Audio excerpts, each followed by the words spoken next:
The Asian elephant is native to the Lansang Mekong River basin. These elephants are an integral part of the rainforest here. Throughout history, elephants and humans have lived alongside each other in relative peace, but it has not always been to their benefit.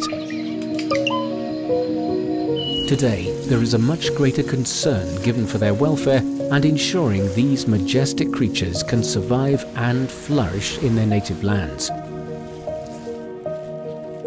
However, there are still a great number of elephants who are old or suffering from sickness and must rely on conservation sanctuaries and captive breeding to survive.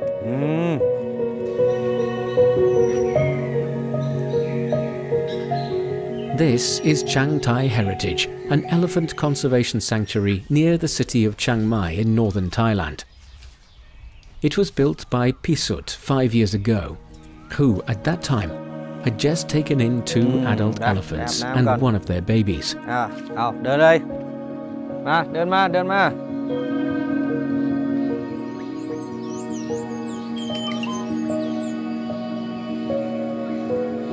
There are about 70 sanctuaries like this in Chiang Mai. The majority of the elephants sent here have either been abandoned by circuses or logging camps.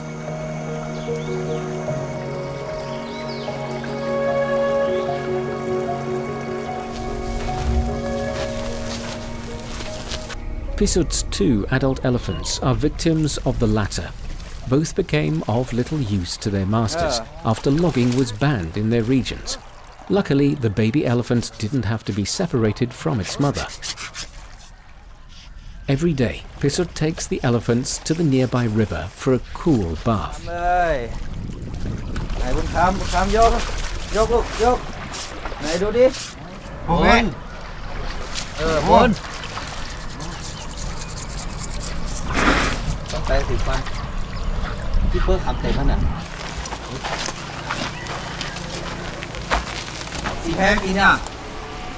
Pisut put up almost all of his money to build the sanctuary.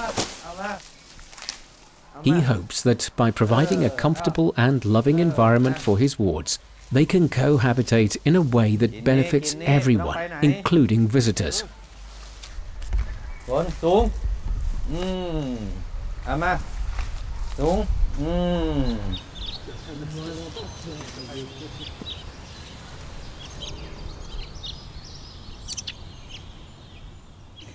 Thailand is world famous for its elephant sanctuaries, as they give tourists a chance to get up close and personal with the animals in their natural environment. For Pisut, it is the tourism element that keeps his sanctuary afloat. Make yourself become elephant like this. 1, 2, 3. You look on the mountain, dry leaf, no food.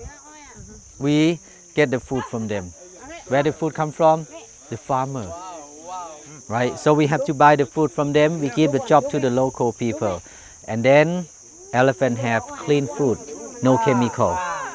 Thailand has a long history of breeding elephants in captivity. While some have criticized these practices, Pisut has worked hard to ensure his elephants live happy, healthy lives, and every tourist that visits his facility walks away with an appreciation for these magnificent creatures. They listen to us. They listen to us. What happened to this one? Before he come here, the owner of the elephant used him to work, to carry the tree. Right, to carry the tree, and maybe too heavy. It got broken. Yes. Okay. When they train the male elephant to work to carry the tree, also train the female here. Okay, follow me this way. Pisut grew up in the rainforest, so he has always had an intimate relationship with his surroundings and the creatures in it. It is for this reason he mortgaged his house for a loan to build the sanctuary. Yeah, hard, drop hard.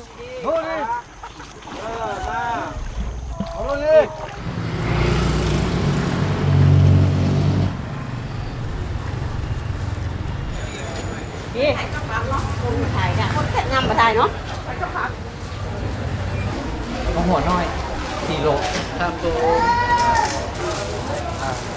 Twice a week, Pisut goes to the nearby village market to buy food for the elephants.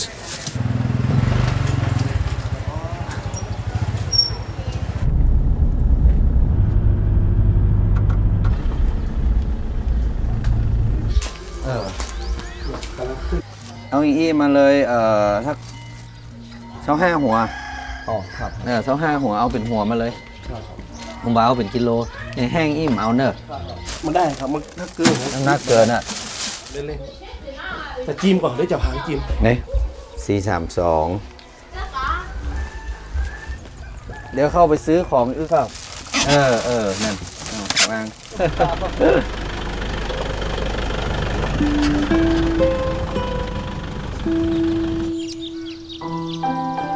Because there are fewer plants in the Lansang Mekong River Basin during the dry season, wild elephant herds usually migrate to more accommodating habitats. But for Pisut's 3 elephants, the sanctuary is the only source of food for their voracious appetites, which for an adult is 250 kilograms per day. Making sure they are well fed is Pisut's top priority. ในกระเป๋าโปกไว้ตลอดเวลาโคเอาไปดีๆลูก Since there are fewer tourists in the dry season, the sanctuary has no other source of income. To make matters worse, the vegetables in the garden aren't growing well. This means there's less food for the elephants, and the keepers can barely sustain themselves. Pisut eats only the bare minimum in order to keep the business afloat. For good luck, every day he hangs a string of rice from the roof, hoping the rainy season will arrive early, along with more tourists.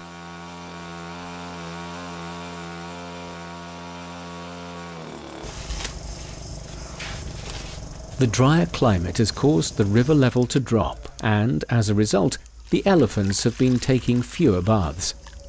The root of this elephant's broken tusk is inflamed, so Pisut must be careful not to cause it any more discomfort when he cleans it. บนเลยจะได้เนี่ยบน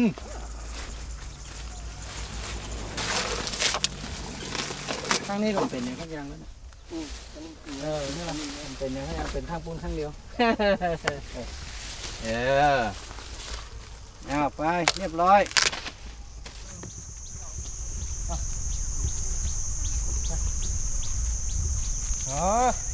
Today, the youngster is acting a bit restless, showing signs of his wilder nature.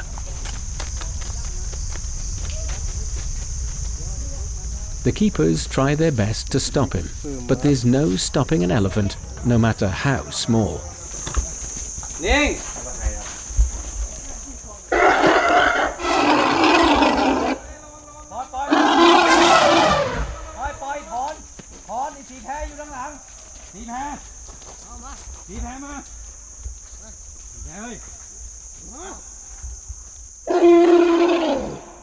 It doesn't take long for the mother to jump into action.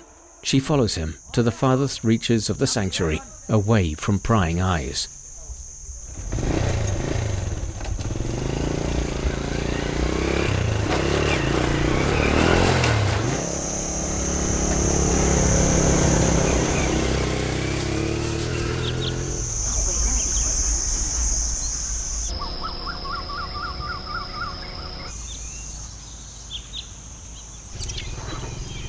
Just before darkness falls, the 2 elephants reluctantly return to their living quarters.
and to create a better life for everyone and everything in the rainforest.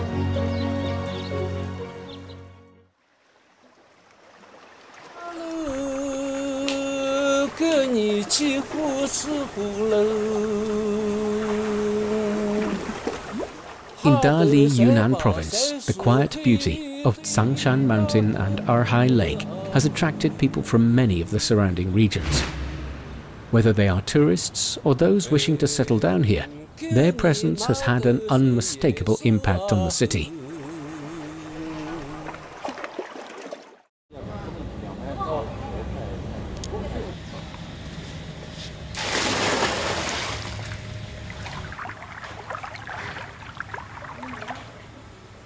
Jiao Chi Liu lives in a neighbouring village, and his family has been fishing in Arhai Lake for generations. Today he is a cook at a local restaurant, which serves a delicious selection of traditional fish dishes to guests from all over the world.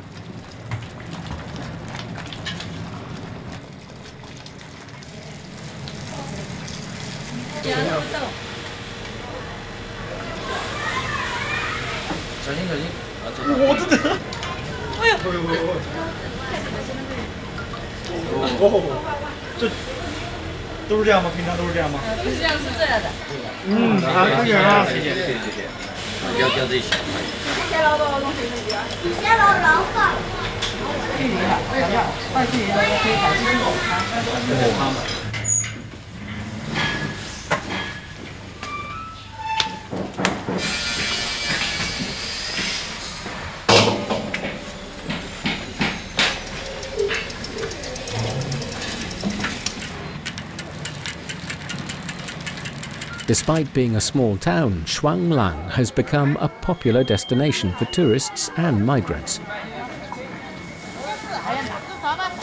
In fact, today there are more migrants here than locals, and the town's already limited ecological resources have become overwhelmed. To protect these precious resources, fishing and fish farming in Arhai Lake are strictly regulated.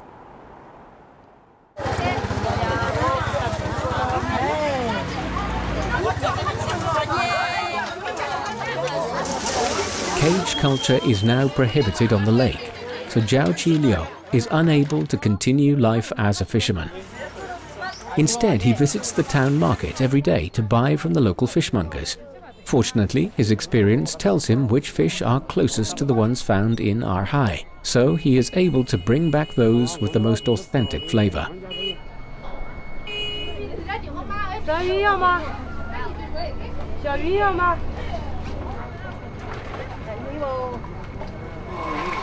For today's special dish, Jiao Chi Liu has bought some mirror carp, caught from a neighbouring county's reservoir.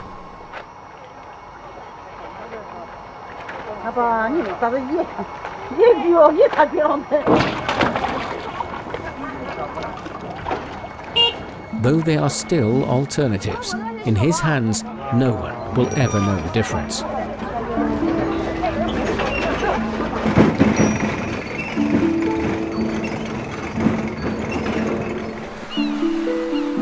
Arhai Lake is one of the most important water sources in the mid to upper reaches of the Lancang Mekong River system. Located at the foot of the Changshan Mountain, Arhai Lake was once surrounded by vast stretches of fertile land. Before the 1980s, areas to the east of Arhai still relied on water transportation, so families like Jiao Chi Liu's could make a nice living from building boats.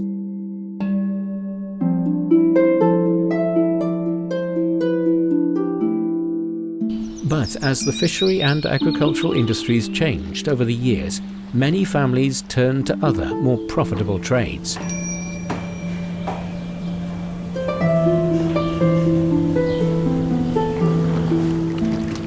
Along with providing the town with a nice injection of wealth, flourishing tourism has also created some new opportunities.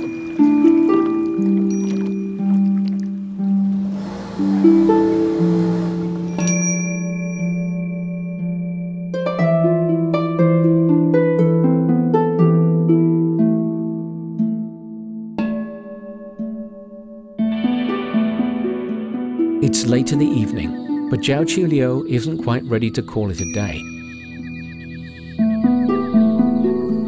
Instead, he is burning the midnight oil on something he holds very dear to his heart. After all, it's a tradition passed down to him by his parents, and one that has been in the family for the last 200 years. By selling these small fishing boat replicas to tourists, he can make some extra money on the side while staying true to his heritage.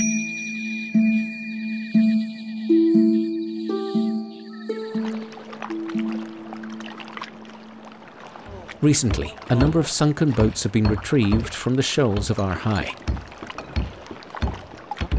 He and some of the other craftsmen in the village have been restoring them in hopes of permanently displaying them on shore.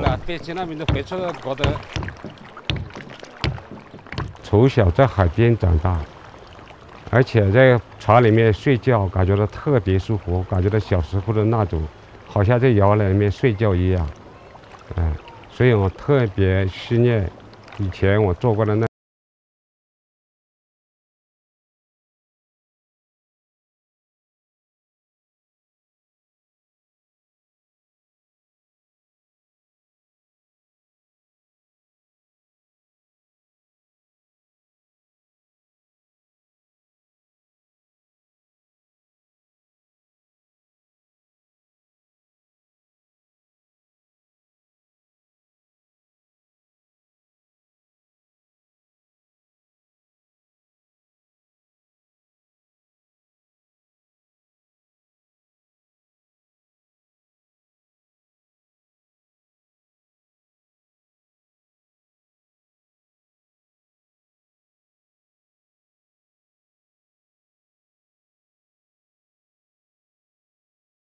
Phnom Srok, a village in Cambodia's Bante Manche province, is famous for its textile industry.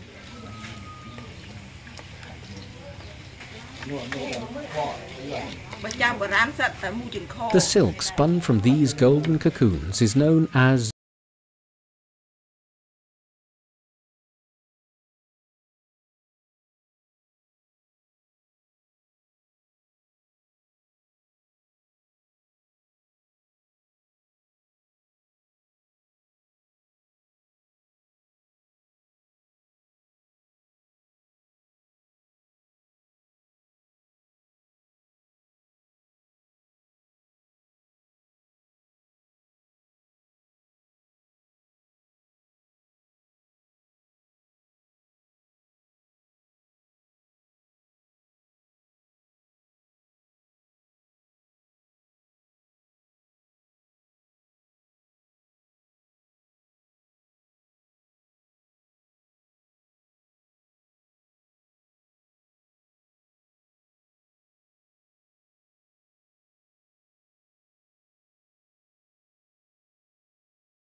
her a ray of hope.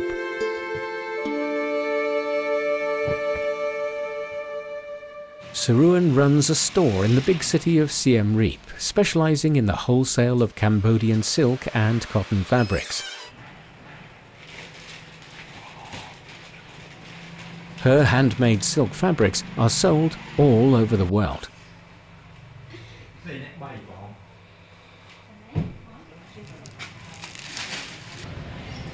Angkor Wat, the world's largest temple complex, has brought more and more tourists to Siem Reap and opened up more opportunities for Saruan's business.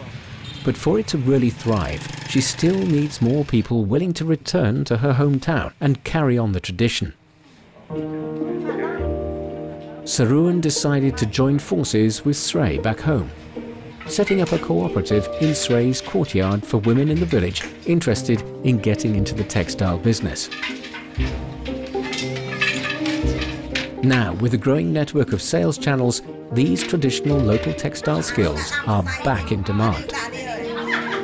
Almost every loom in the village belongs to the cooperative, which has expanded from around 20 people to over 100. It has also encouraged the locals to start planting mulberries and raising silkworms again.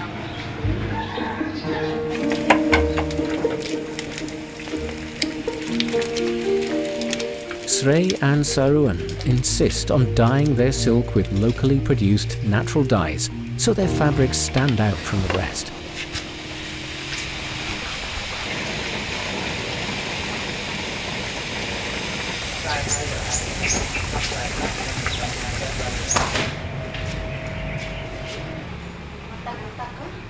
But Saruan wants more than to just restore these traditional crafts.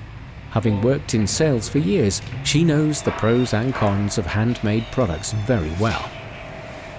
Since her handmade products are too expensive for the locals, they are mainly sold to foreign tourists. Therefore, she and her husband are looking to expand their business scope by designing new patterns and using the internet to meet the demands of the international market.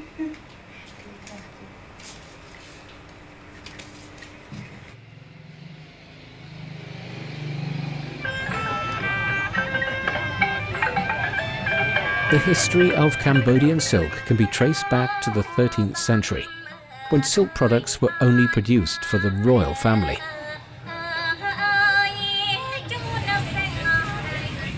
Today, Cambodian silk must face the scrutiny of the outside world to be successful in the global market.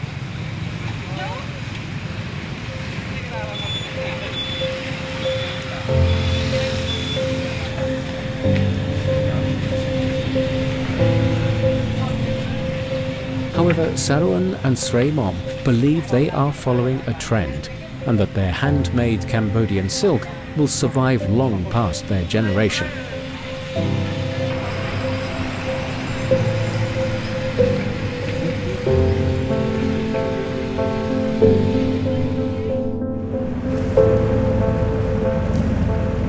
Like many parts of the world, the Lansang-Mekong River Basin is struggling to keep up with the changing times, while maintaining the traditions of the past.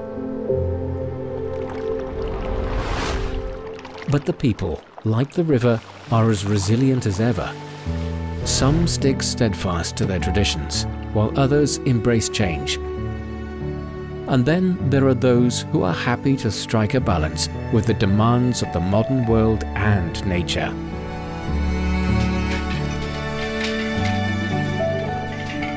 Striking a balance that connects one's past to present, yet still provides hope for the future, seems like a daunting task. But as it is with nature, people, too, always find a way.